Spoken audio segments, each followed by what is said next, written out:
오늘의 말씀의 제목은요, 손에 쟁기를 잡고 뒤를 돌아보는 자는이라는 제목입니다. 우리가 12제자 하면 예수님의 12제자가 생각이 나죠. 12제자에 대한 한 가지 오해가 있는 것이, 많은 분들이 이 12제자들이 병고침과 귀신을 제어하는 능력을 받은 그 시점을 사도행전에서 마가의 다락방에서 성령 임재 사건이 있었던 그때로부터 시작된 것으로 알고 있는 분들이 있어요. 그러나 그 전에 예수님께서 공생애를 살고 있을 때 예수님으로부터 이 능력을 먼저 받았습니다. 사도행전에만 있는 능력이 아니라는 거죠. 오늘 이 본문이 포함되어 있는 누가복음 9장의 첫 부분이 예수님께서 12제자를 복음을 전하는 사명자로서 파송을 하시는 장면으로 시작하는데, 그때 이 능력을 허락하십니다. 한번 보겠습니다. 1절에서 2절 함께 읽읍시다. 시작. 예수께서 12제자를 불러 모으사 모든 귀신을 제어하며 병을 고치는 능력과 권위를 주시고 하나님의 나라를 전파하며 앓는 자를 고치게 하시려고 내보내시며. 아멘. 그러니까 예수님께서 이미 이 능력을 사복음서에서 주셨다는 거죠. 우리가 신약 전체를 하나로 보아야 되는 이유가 여기에 있습니다. 어떤 한 부분만 보면 안 돼요. 사도행전만 대충 보고 우리가 성령 받으라 성령 받으라, 그래야 병을 고치고 그래야 귀신을 쫓을 수 있는 능력을 받을 수 있다라고 말하면 안 됩니다. 예수님께서도 이미 말씀으로 이런 능력들을 제자들에게 주셨습니다. 할렐루야. 그래서 어떤 특별한 사람이나 특별한 능력자, 특별한 기도를 통해서 이런 능력을 받는 것이 아니라 말씀으로 받는 것입니다. 그런데 하나님은 이런 능력을 주실 때 모두에게 주시지 않고 어떤 사람에게는 사도로, 어떤 사람에게는 목사로, 어떤 사람에게는 교사로, 이렇게 각자의 사명대로 각자에 맞는 은사를 주신다는 거예요. 내가 이런 능력이 없다고 해서 실망할 필요도 없고 있다고 해서 교만할 필요도 없습니다. 중요한 것은 예수님의 말씀으로 이런 모든 일들이 일어났다라는 것이죠. 그렇다면 신약에서 말하는 성령의 능력은 무엇일까요?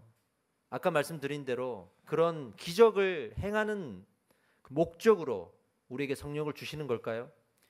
그것이 아니라 이 신약 전체를 보고 말씀을 드리면 두 가지로 성령의 능력의 특징을, 목적을 말할 수 있습니다. 첫 번째는 우리가 말씀을 깨닫도록 도와주십니다. 할렐루야. 그것이 첫 번째 목적입니다. 두 번째는 그 깨달은 말씀의 은혜를 가지고 복음의 전진을 위해 헌신하게 하십니다. 아멘. 이게 성령의 두 가지 중요한 목적이에요. 여기에 다른 목적들이 들어와서는 안 되는 겁니다. 오늘 누가복음 9장에 이 성령이 복음을 위해 어떻게 일하시는지 아주 구체적으로 드러나는 사건들이 다 기록이 되어 있습니다. 그 중에서 12제자를 파송하는 장면으로 이 내용이 시작된다고 말씀을 드렸습니다. 그런데 12제자를 복음의 사도로 파송하는 이 장면에서 한 가지 생각해야 될 것은 그때가 언제인가, 어느 시점인가도 중요합니다. 그때가 언제냐면 헤롯이 세례 요한을 목을 베어 죽이고 난 이후에, 또 예수님은 이제 십자가의 고난을 받으시겠다고 정하고 예루살렘으로 들어가시겠다라고 결정한 후에 이 12제자를 복음의 사도로 파송을 했던 것입니다. 이것은 무슨 뜻이냐면, 그런 고난이 있더라도 그 고난 앞에서 후퇴하지 않고 복음의 전진을 오히려 생각하시는 예수님의 모습을 발견할 수가 있죠. 그러던 중에 예수님이 이 제자들을 어디에도 보내시냐면 사마리아 지역에 보냈습니다. 일부러 어떤 경험을 하도록 하시기 위해서. 제자들이 그 사마리아 지역에 갔을 때 당황하고 실망하는 일을 겪게 됩니다. 왜냐하면 그들이 복음을 거절하거든요. 복음을 받아들이지 않거든요.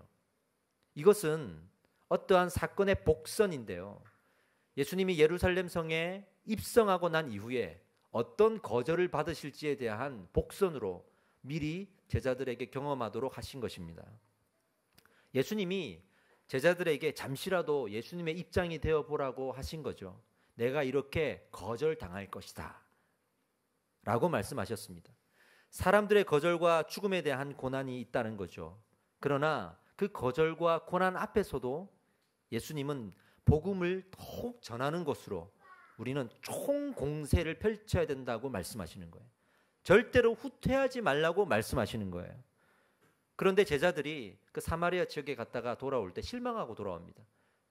그러다 길에서 예수님께서 그 제자들을 만나는데 야단을 치십니다. 무엇 때문에 야단을 쳤겠습니까? 거절당하는 현실 앞에서도 복음의 전진을 생각하라. 할렐루야. 그 이야기를 제자들에게 하시기 위해서였습니다. 우리가 어떻게 하면 이런 고난과 거절당함 앞에서도 후퇴하지 않고 복음을 전할 수 있을까요? 어떻게 하면 그럴 수가 있을까요? 바로 예수님을 따르는 진정한 제자가 되어야 한다는 이유가 여기에서 나옵니다. 우리 성도의 삶은요, 예수님의 제자가 되기 위한 과정으로 이 땅을 살아가는 것입니다.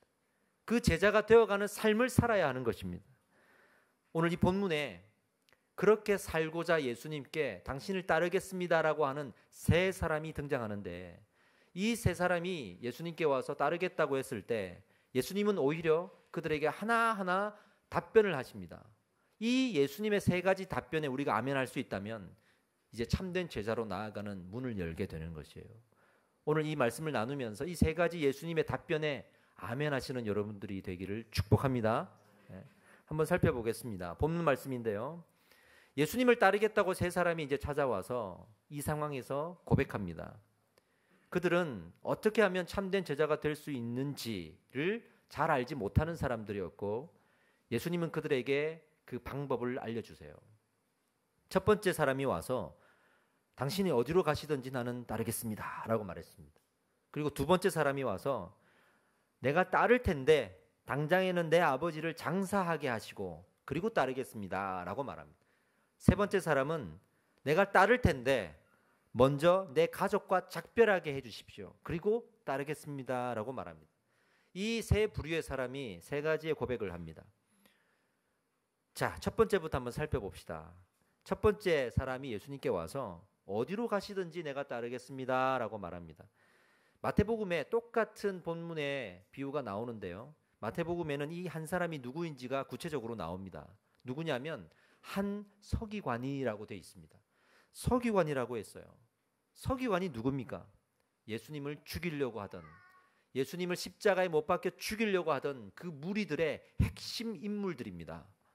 권력을 가지고 있는 사람들이었고 예수님을 원수로 삼은 무리들입니다. 그 무리들 중에 핵심 멤버가 지금 예수님을 따르겠다고 찾아온 것입니다. 놀랍죠? 서기관이 누구냐면 성경을 연구하고 가르치는 사람들입니다. 반면에 성경을 잘못 연구하고 잘못 가르치면 이렇게 예수님을 죽이려고 할 정도로 잘못될 수도 있다라는 것을 보여주는 상징적인 사람이기도 하죠. 어쨌든 예수님 입장에서는 대단한 아군을 하나 얻게 된 겁니다. 지피지기면 백전백승이라는 말이 있죠.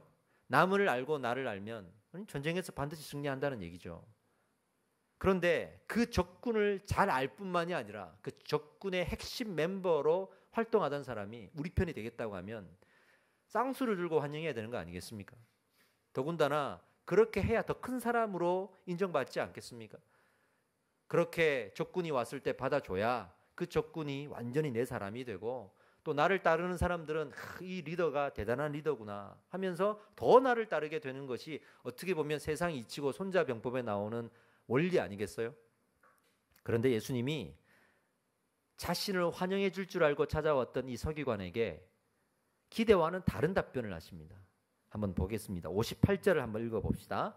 시작. 예수께서 이르시되 여우도 굴이 있고 공중의 새도 집이 있으되 인자는 머리 둘 곳 없도다.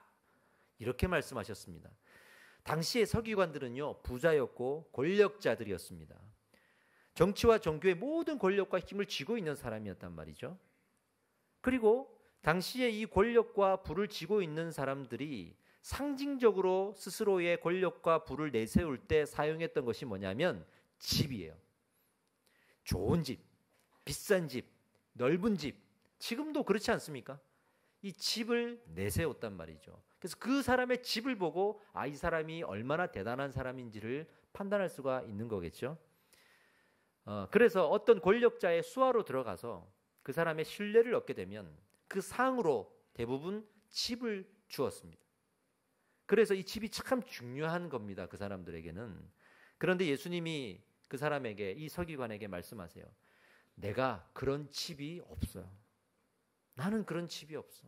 나를 따라오면 그런 집을 얻을 수가 없어. 라고 말씀을 하시는 거예요. 예수님을 따르기 위해서는 대가의 지불이 필요합니다. 여기서 아멘 하셔야 됩니다. 대가의 지불이 필요합니다. 예수님은 서기관들이 좋아하는 집이 없었어요. 왜냐고요? 그분의 집이 어디에 있죠? 저 하늘나라, 하나님 나라에 있습니다. 할렐루야. 예수님은 이 땅에 자기의 집을 두고 살지 않으셨습니다. 우리의 본향, 우리의 고향은 하나님 나라예요. 그 완전한 하나님의 나라를 꿈꾸며 이 땅을 살아갈 때는 나그네 길을 살아가는 자, 이것이 바로 예수 그리스도의 삶입니다.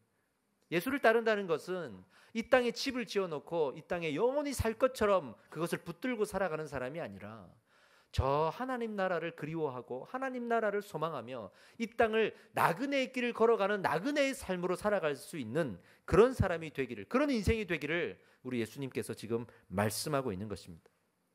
세상에서 내 집이 없다는 건 참 서러운 일이에요.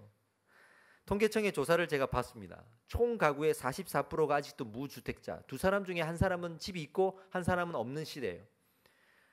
신혼부부의 57.4%가 무주택자. 그러니까 어떻게 보면 과거의 시대를 생각했을 때는 지금 많이 좋아졌죠. 옛날에는 너도 나도 다 없을 때인데 요즘에는 두 사람 중에 한 사람이 있다는 얘기예요. 그러니까 어떤 상황이 벌어지냐면 상대적인 박탈감을 느낄 수가 있어요. 너도 나도 없을 때는 너도 나도 없으니까 박탈감을 느낄 수가 없죠. 그런데 너도 나도 있을 때는 내가 없다는 것이 얼마나 서럽고 외롭고 그죠? 아쉬워요. 결혼 준비할 때 보세요. 요즘에는 신혼부부들이 결혼 준비하는 것도 쉽지 않습니다. 예전에는 다 없었을 때라 집을 가지고 결혼하는 게 흔치 않은 일이었거든요. 저도 덕분에 결혼할 때 집이 없었지만 결혼 잘할 수 있었어요. 제 친구들 중에 집을 가지고 결혼한 친구들이 없었거든요. 그런데 요즘에는 그렇지 않아요. 너도 나도 집이 있는 시대니까 이 집 문제 때문에 결혼 준비할 때 많이 다투고 또 헤어지기도 합니다. 그런 의미에서 결혼 준비하고 결혼을 하셨는데 집이 없는데도 잘하신 분들 있죠?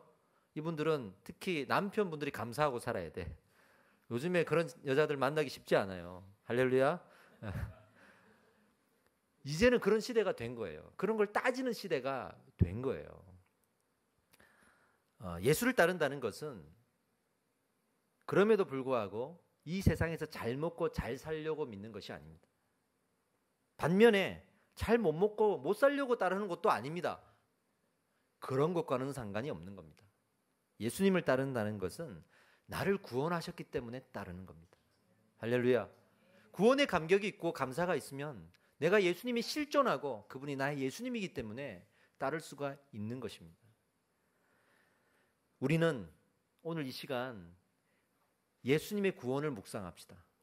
내가 그분을 따라야 되는 이유를 그 집에 두지 않고 구원에 두시는 여러분들이 되시기를 축복합니다. 아멘. 두 번째 사람이 찾아왔습니다. 찾아와서 따를 텐데 내 아버지를 장사하게 허락해 주십시오라고 말합니다. 어떻게 보면 너무나 당연한 얘기 아니겠어요? 아버지가 돌아가셨는데 장례를 지내야죠. 네, 우리가 한 3박 4일 3일장 정도 치르는 것으로 생각하고 이 본문을 보시면 안 되고요. 당시에 부모의 장례를 좀 살펴볼 필요가 있습니다. 당시에 이 자녀들이 부모의 장례를 지켜야 될 의무는 지금과 비교할 수 없을 정도로 중요했고 또 컸습니다. 그런데 장례 절차가 문제예요. 당시의 장례 절차는 부모님이 돌아가신 이후에 그 시신을 이렇게 땅에다가 매장을 합니다. 그런데 그 매장을 하는 것으로 끝나는 게 아니고 1년 동안 그 부모의 죽음에 대해 애도하는 시간을 가집니다. 그리고 그 애도의 시간이 끝나면 이제 시신이 썩겠죠. 뼈만 남겠죠. 그럼 다시 땅을 파서 그 뼈를 꺼내어서 함에 담아가지고 그 무덤 옆에 있는 구멍에다가 넣어놓는 거예요. 그럼으로써 모든 장례 절차가 드디어 끝나는 거예요. 근데 더 중요한 게 있어요. 1년 동안의 애도 기간을 거치고 모든 장례 절차가 끝나야 유산을 받을 수가 있습니다. 그러니까 지금 예수님께 나온 이 두 번째 사람은 3일장 치르고 올게요가 아니라 1년 동안 애도하고 유산 다 받고 그리고 당신을 따르겠습니다 라고 말하는 거죠. 1년 후에는 예수님이 어떻게 될지 어떻게 알아요? 그죠? 그렇게 말했던 것입니다. 유산이 먼저예요. 그거예요. 내가 가질 수 있는 유익을 먼저 구하고 그리고 예수님을 따를게요. 우리 예수 믿을 때 어떻게 합니까? 아버지 내 집 한 채 마련하면 그때 따를게요. 아버지 제가 직장 좋은데 구하고 나면 그때 따를게요. 우리 학생들 좋은 학교 가면 그때 따를게요 라고 할 때가 있지 않습니까? 그에게 예수님께서 이렇게 대답하십니다. 60절 말씀을 함께 읽어봅시다. 시작. 죽은 자들로 자기의 죽은 자들을 장사하게 하고 너는 가서 하나님의 나라를 전파하라. 아멘. 예수님을 따르기 위해서는 대가의 지불과 함께 두 번째로 우선순위가 필요합니다. 우선순위를 잘 세우고 그대로 사는 우리의 헌신이 필요합니다. 예수님도 분명히 부모를 공경하라고 했습니다. 10계명 중에 제5계명이 부모를 공경하라 아니겠습니까? 예수님도 그렇게 말씀을 하셨으니 부모의 장례를 치르는 것으로 이 문제를 여부를 가려서는 안 됩니다. 더 중요한 것은 너의 삶에 지금 나를 따르고자 하는 그 결단에 우선순위가 어디에 있느냐를 물으시는 거죠. 예수님의 우선순위는 나는 네가 살아야 돼 라는 거였습니다. 이게 무슨 말이냐고요? 아버지는 죽었어요. 죽었단 말이죠. 그런데 예수님의 눈에는 이미 죽은 사람이 보이는 것이 아니라 살았지만 육은 살았지만 여전히 영혼은 죽어 있는 그의 아들이 보이는 거예요. 나는 지금 네가 영혼이 죽은 채로 이미 죽은 자들을 장사하는 것보다 너의 영혼이 나로 인하여 살아나는 것이 먼저다 라고 말씀하시는 겁니다. 여러분들의 영혼이 사는 것이 먼저 아니겠습니까? 우리 영혼이 먼저 살아야 되지 않겠습니까? 예수님은 그의 죽은 아버지를 바라보며 슬퍼하는 아들보다 아직 영혼이 살 수 있는 기회가 있는 그 아들을 바라보시는 거예요. 불신의 영혼으로 죽는 것을 원하지 않으신 거죠. 그 아버지처럼 아들도 똑같이 불신의 상태에서 죽는 것을 원하지 않은 것이었죠. 복음은요, 영혼이 살아나는 일입니다. 영혼을 살리는 일입니다. 예수를 믿는다는 것은 내 안에 영혼이 다시 살아나는 일입니다. 그래서 이 영혼이 살아나는 생명의 일을 미루어서는 안 됩니다. 이걸 절대 미루어서는 안 됩니다. 할렐루야. 저희 집은 아직도 제사를 드립니다. 워낙 오래된 제사의 가정이고 또 믿는 자들이 많지가 않고 저도 아버지랑 많은 실갱이를 지금 하고 있는 상황이고 또 기도가 필요한 상황입니다. 물론 저는 절하지 않고 그 장면을 바라보고 있겠죠.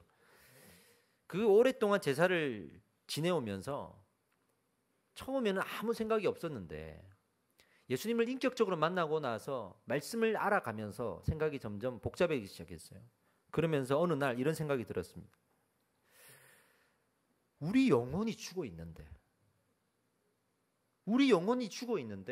이미 죽은 영혼들을 위해서 절한다고 무슨 소용이 있을까? 그죠? 우리 영혼이 죽어 있잖아요. 지금. 죽은 영혼이 죽은 영혼에게 절을 하는 게 무슨 소용이 있을까? 나는 살아있는 영혼이 되는 게 더 중요하지 않을까? 이런 생각이 들더라고요. 저렇게 절하는 분들이 예수를 알고 그의 영혼이 살아날 수 있다면 그게 더 의미 있는 일인데 우리가 지금 어디 집중하고 있는지 안타까운 마음이 들었습니다. 부모와 가족을 정말 사랑한다면 나의 영혼을 살려놓는 것이 그게 진정한 사랑 아닐까요? 그리고 그의 죽은 영혼을 향해 복음을 증거하고 그 영혼이 살아나는 것을 간절히 구하는 그 우리의 복음의 선포가 진정한 사랑 아닐까 하는 생각을 하게 되었어요. 복음의 선포는 그렇게 내 영혼과 다른 사람의 영혼을 살리는 그 일에 우선순위를 두는 것입니다. 그 외에 다른 어떠한 것보다도 여기에 우선순위를 두어야 하는 것입니다. 할렐루야입니다. 세 번째 사람이 찾아왔습니다. 내 가족과 작별하게 하소서라고 요청을 했습니다. 이건 좀 괜찮아요. 그죠? 잠깐만 가서 작별하고 오겠다고 하니까 이 세 사람 중에서도 제일 그래도 적극적으로 따르겠다고 온 사람이에요. 진짜 잠깐이잖아요. 그런데 예수님의 12제자를 생각해 보세요. 그들을 부르실 때 그들은 어떻게 반응했죠? 고기를 잡다가 즉시 곧 예수를 따랐던 것을 보게 됩니다. 이 잠시라도 안 됩니까? 하나님 따르겠다잖아요. 근데 이 잠시도 안 됩니까? 라고 우리가 하소연할 수 있어요. 말씀을 보면요, 우리가 아는 것보다 그 이상으로 단호합니다. 이 잠시의 문제를 허락하지 않습니다. 62절을 한번 읽어보겠습니다. 예수님이 이렇게 대답하셨습니다. 시작. 손에 쟁기를 잡고 뒤를 돌아보는 자는 하나님 나라에 합당하지 아니하니라 하시니라. 할렐루야. 이 말씀이 여기에서 나오는 거예요. 그러니 이 잠깐 다녀오겠다는 말 한마디에 이 세 가지 답변 중에 제일 무서운 답변을 지금 하시는 거예요. 제일 강력한 답변을 하시는 거예요. 사진을 하나 보여주십시오.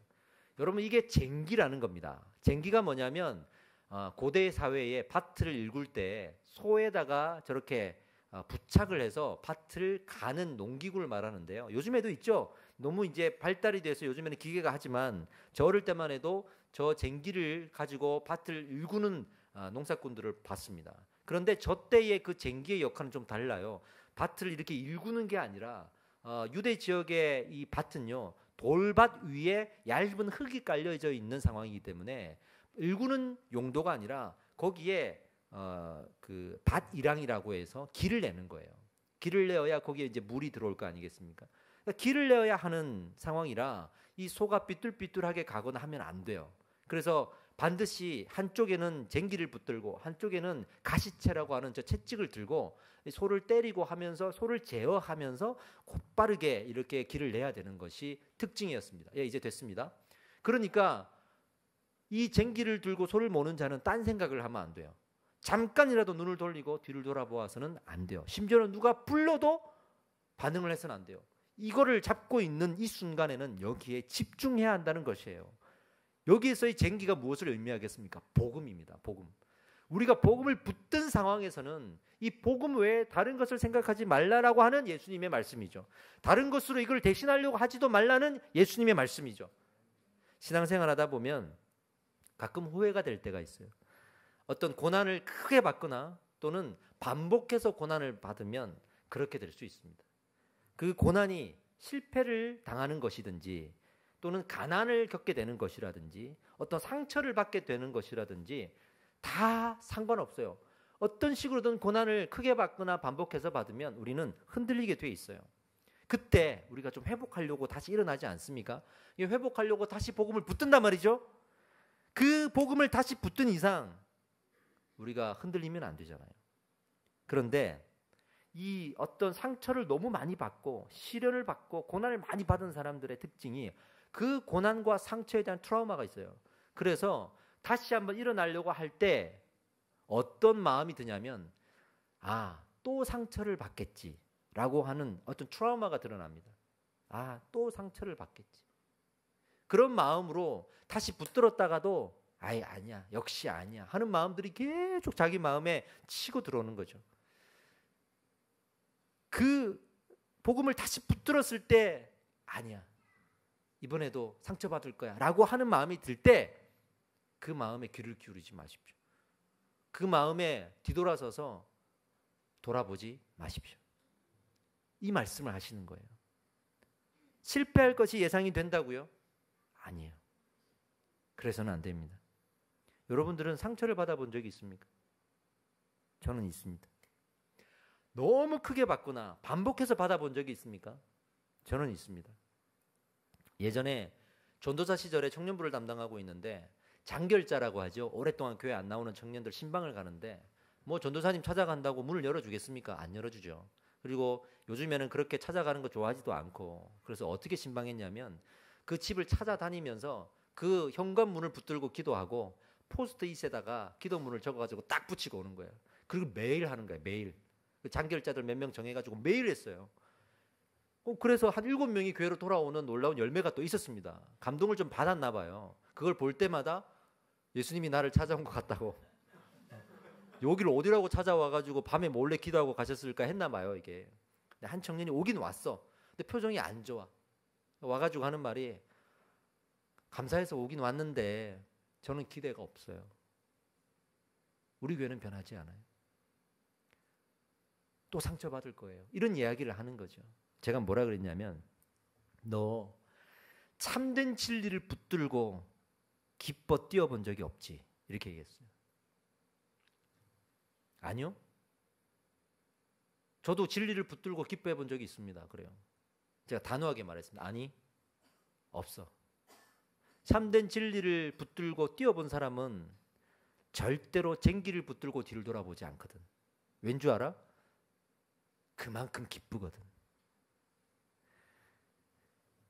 내 안에 상처가 있을 때 이 상처를 도려내는 게 아프거든요. 그래서 못 건드리게 하잖아요. 우리가 얘기도 안 하려고 그러잖아요. 가만 놔두세요. 그냥 아물도록 놔두세요. 누가 건드리지 못하게 하잖아요. 근데 그 진리의 기쁨이 얼마나 큰지를 경험해 본 사람은 이 상처를 도려내는 아픔을 겪으면서도 도려내요. 그만큼 그 기쁨이 크다는 거예요. 제가 그랬습니다. 나는 그 기쁨을 맛보았어. 내 안에 있는 상처들이 있을 때 그거를 도려내고 아픈데 그래도 나는 도려내고 싶더라. 왜? 그보다 비교할 수 없는 기쁨이 있거든. 그 기쁨을 맛보셨습니까, 여러분? 상처에 짓눌린 진리는 아직 맛보지 못한 겁니다. 참된 진리는 상처 속에서도 꽃을 필 수가 있습니다. 이게 진리의 능력이요, 기쁨입니다. 저는 여러분들이 그런 참된 기쁨을 누리는 우리 성도님이 되시기를 축복합니다. 아멘. 그래서 예수님이 이런 말씀을 하셨죠. 진리가 너희를 자유케 하리라. 아멘. 그 자유를 찾아 헤매는 사람, 그러나 한 번도 붙들어 보지 못한 사람은 안 된다고 하겠지만 붙들어 본 사람은 앞을 향해 전진하게 되어 있습니다. 나는 그런 진리를 붙들고 있다 그랬습니다. 성경 안에 그런 진리가 있는지 나는 여태껏 몰랐지만 지금은 안다. 큰 기적이 없어도 되더라. 큰 성공이 없어도 되더라. 어떤 큰 놀라운 일이 있지 않아도 되더라. 들리지 않아도 되더라. 보이지 않아도 되더라. 그 진리가 이 성경 안에 있음을 나는 발견했다. 이렇게 말을 했습니다. 이게 진리를 붙드는 자에게 주시는 은혜예요. 우리는 십자가를 들고 많은 사역 앞에, 교회 앞에 세워져 본 적은 있어도 십자가를 들고 깊은 말씀 앞에 엎드려 본 적은 별로 없어요. 진리는 거기에 있거든. 진정한 가난이 무엇입니까? 진정한 실패자가 무엇입니까? 진정한 교만이 무엇입니까? 안 된다라고 내가 판단하는 겁니다. 나는 안 돼. 너는 안 돼. 해도 안 될 거야 라고 판단하는 것, 그리고 포기하는 것은 진정한 가난, 진정한 실패, 진정한 교만의 상징입니다. 여러분. 빌라도가 예수님께 했던 질문을 저는 기억합니다. 진리가 무엇이냐? 예수님이 빌라도에게 답하는 장면이 나오지 않지만 상관없습니다. 왜냐고요? 이미 답을 하셨거든요. 요한복음 18장 37절을 읽어드리겠습니다. 빌라도가 이르되 그러면 네가 왕이냐? 예수께서 대답하시되 내 말과 같이 내가 왕이니라.